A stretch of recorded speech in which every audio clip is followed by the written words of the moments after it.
Hi everyone, welcome back to Commerce Student. Today in this video, we will learn about the convention of full disclosure or full disclosure principle. Let's get started.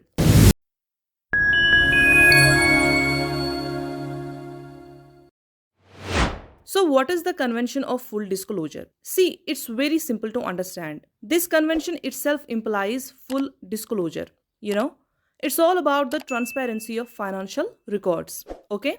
According to this convention, a company is required to report or disclose all relevant information about its financial operations and financial position, etc., in its financial statements, which may be helpful for the users of accounting as they will get access to all necessary information for decision making. Fine.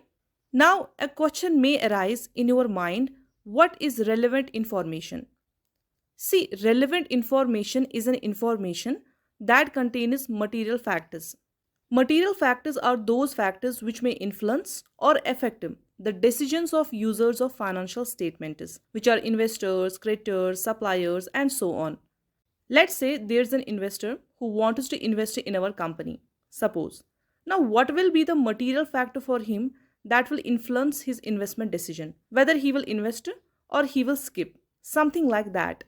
So, the material factor for an investor is to know about the company's financial performance, including profit figures, revenue growth, loss figures, and debt levels. All these will give him an indication whether it is good to invest in the company or has the company the potential to give him a good return on investment in the future.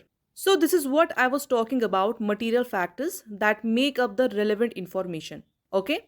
Now, if the company has another user, say supplier, who wants to supply furniture, what is the material factor or the relevant information that he will be looking to?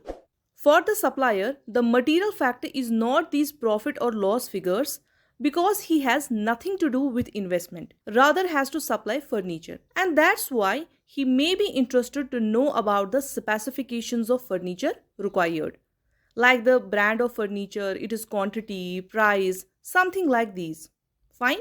So, by going through these two examples, we come to know that the convention of full disclosure not only emphasizes the disclosure of all important information, but it also tells us that what is material for one user of financial statements may not be material for another. It also recognizes that different users have different information needs based on their specific interests in the organization. In addition to this, full disclosure means that there should be full, fair, and adequate disclosure of relevant information in financial statements. Full indicates complete and detailed presentation of information. Fair indicates an equal treatment of users of information, and adequate means sufficient set of information to be disclosed. Let's take an example to understand this concept. Consider XYZ company which reports a net sales figure of 1,50,000 rupees. Now, to provide a detailed view, XYZ should also disclose that their gross sales were 2 lakh rupees, indicating the total sales before any deductions, and that sales returns amounted to 50,000 rupees. This complete disclosure is crucial for stakeholders or users, such as investors, lenders, etc., as it gives them a clear understanding of the company's sales performance. Okay? Now, if the company discloses only net sales figure, which is 1,50,000, then it is not full disclosure. But if it discloses both gross sales and sales return figures, it will enable users to make better decisions based on accurate assessment of company's sales figures. This complete disclosure ensures transparency as users get to know about all the material factors that may affect their decision making. It also builds their trust towards the company. Fine? So provide all important details honestly, and any additional information should find its place while preparing financial statements like profit and loss account, balance sheet, etc. For example, the basis for valuation of assets like land and building or changing the method of depreciation for fixed assets must be shown clearly beneath balance sheet using footnotes appended to it. Thus, convention of full disclosure suggests that financial statements of an organization should act as a means of conveying and not concealing.